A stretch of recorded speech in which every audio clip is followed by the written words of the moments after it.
Selamat pagi Pak Greg dan teman-teman yang terkasih. Kembali lagi dengan saya Suster Angela dalam tugas video reaction Pancasila.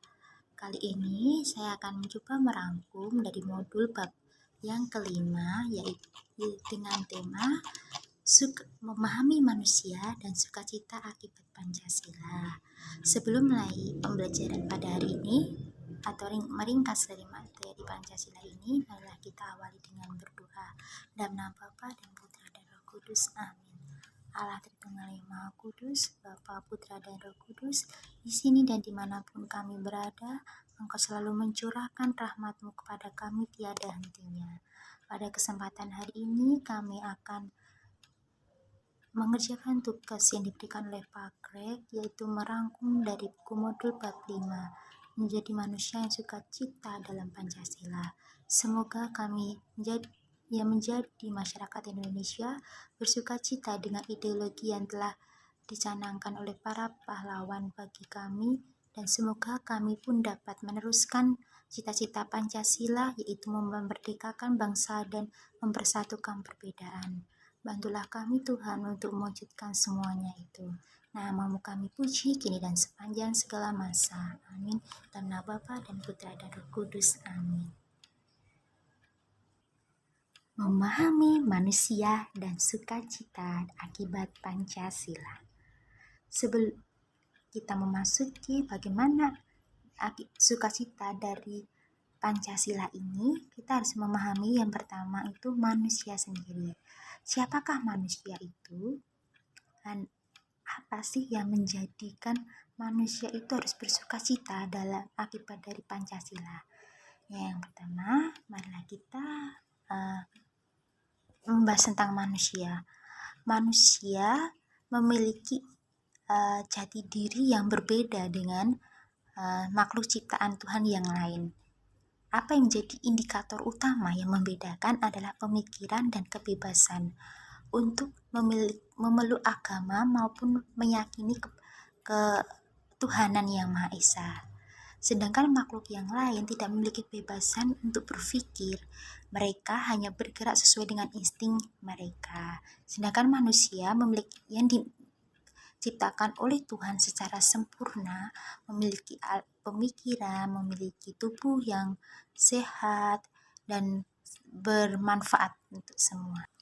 Manusia dapat dikatakan bermoral, bermoralitas. Moralitas itu apa? Moralitas sendiri itu berasal dari kata moral yang berasal dari kata Latin atau mos yang berarti kebiasaan.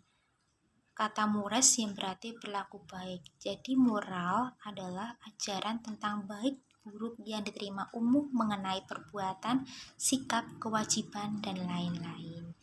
Akhlak budi, pekerti, dan susila.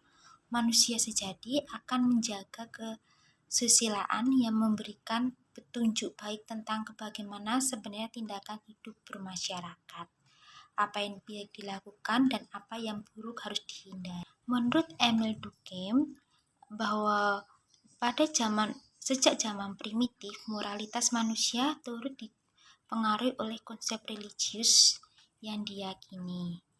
Dan Indonesia sendiri telah menentukan satu sistem hukum yang menjadi paling utama atau pertama, yaitu ideologi Pancasila yang mempersatukan perbedaan agama, ras, golongan etnik, bahasa, dan lain-lain. Filosofi kosmotentrik Pancasila. Analisis terhadap Pancasila berdasar atas tes kosmotentrik oleh Raymond Paniker yang arti penerjemahannya adalah relasi harmonis antara kosmos pencipta, ciptaan, dan manusia. Yang menarik, konsep filosofi kosmotentrik adalah adanya pernyataan bahwa sukacita yang dirasakan manusia seorang diri atau egois atau hedonis adalah sukacita semu dan bukan sukacita yang sejati. Sukacita terjadi itu jadi akibat harmonis antara manusia sendiri, Tuhan, dan sesama. Apa yang dimaksud dengan sukacita semu? Sukacita semu adalah sukacita yang tidak melibatkan roh ilahi. Jadi sukacita itu berasal dari diri sendiri. Bisa kita beri contoh adalah orang yang kecanduan narkoba. Itu akan merasakan sukacita. Mereka akan merasa bahwa hidup mereka bebas. Tetapi ternyata setelah dicari, setelah dia menyadari bahwa itu sukacita yang berasal dari diri sendiri, karena dia tidak melibatkan roh Allah. Sedangkan sukacita yang sejati adalah sukacita di mana kita bisa menyatukan kegembiraan kita yang berasal dari sukacita ilahi. Jadi sukacita kita bukan kita yang membuat, tetapi dari dorongan Roh Kudus yang membuat kita menjadi sukacita. Seperti ideologi Pancasila yang telah lahir dari perjuangan para pahlawan. Dengan lahirnya ideologi Pancasila ini kita merasa bersukacita. Karena apa? Dengan adanya ideologi Pancasila memberikan sukacita bagi semua golongan rakyat Indonesia yang mengalami penindasan, perendahan martabat dari bangsa lain selama berabad-abad.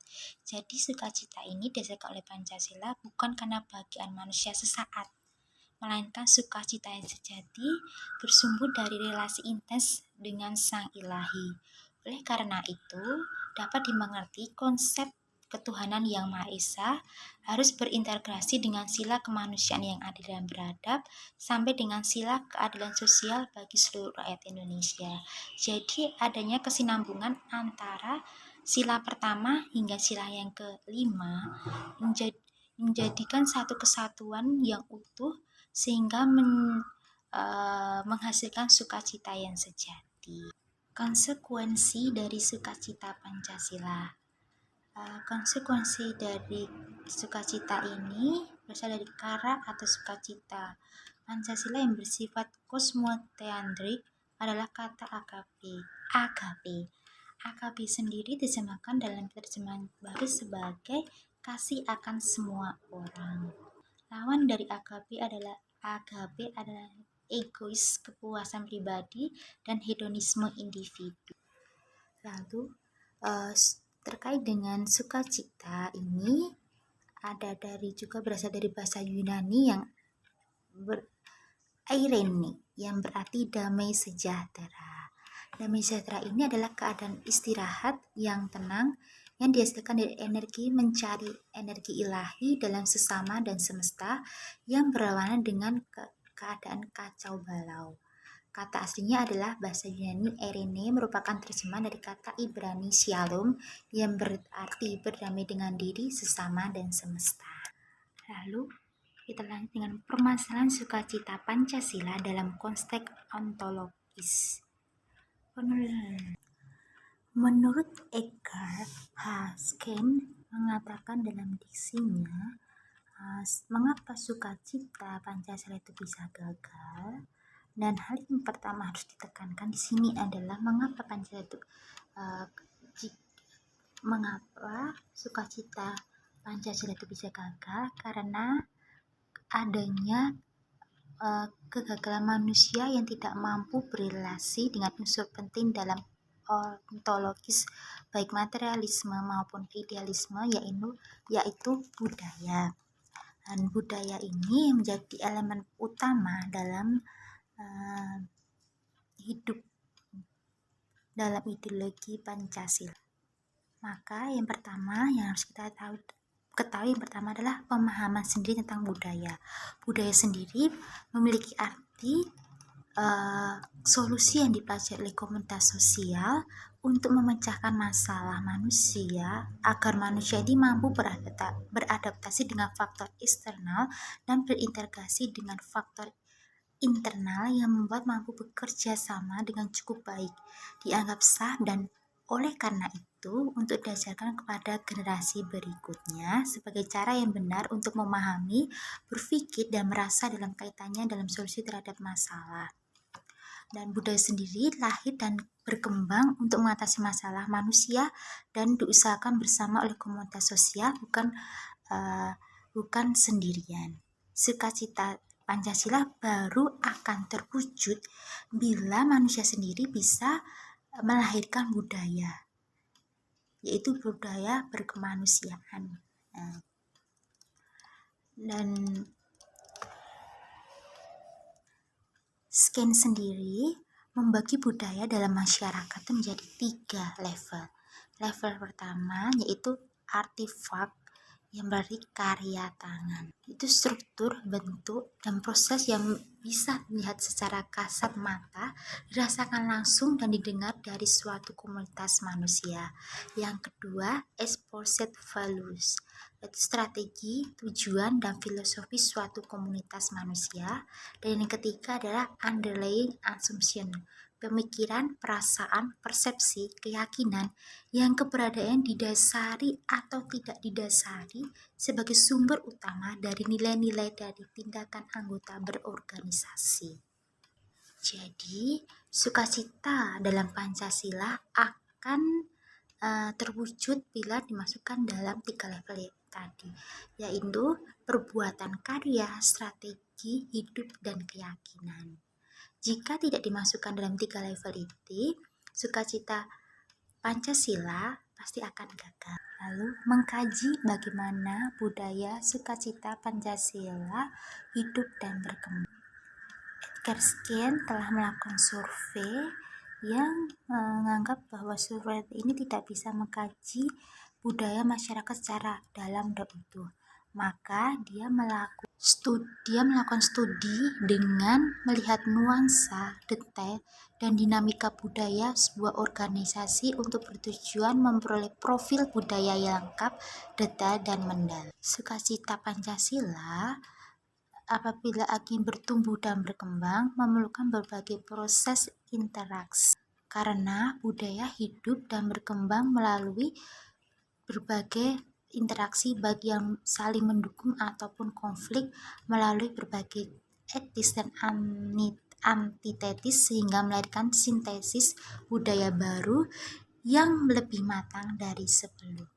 Menurut hasil penilaian Edgar, budaya sendiri merupakan salah satu cara manusia untuk mencari akar permasalahan dan menjawab masalah dalam kelompok masyarakat. Jadi bisa diartikan bila masyarakat tersebut dipenuhi oleh orang yang berbudaya sukacita Pancasila, yang bisa menghayati sila-sila dari Pancasila, mampu menempatkan diri, yang tahu cara bagaimana bersikap menghormati orang lain dan berbeda dalam perbedaan suku, bahasa, golongan, ras, berbahasa Indonesia dengan jujur, maka ideologi Pancasila akan eksis. Menurut pandangan antropologi, konsep budaya itu akan mengalami pergeseran makna. Maka Edgar meyakini bahwa budaya meliputi perubahan nilai kehidupan bersifat rohani seperti agama, kesenian, filsafat, pendidikan, dan sebagainya. Dan ini terjadi karena adanya tantangan budaya manusia yang terus berubah dan terus berkembang seiring berjalannya waktu.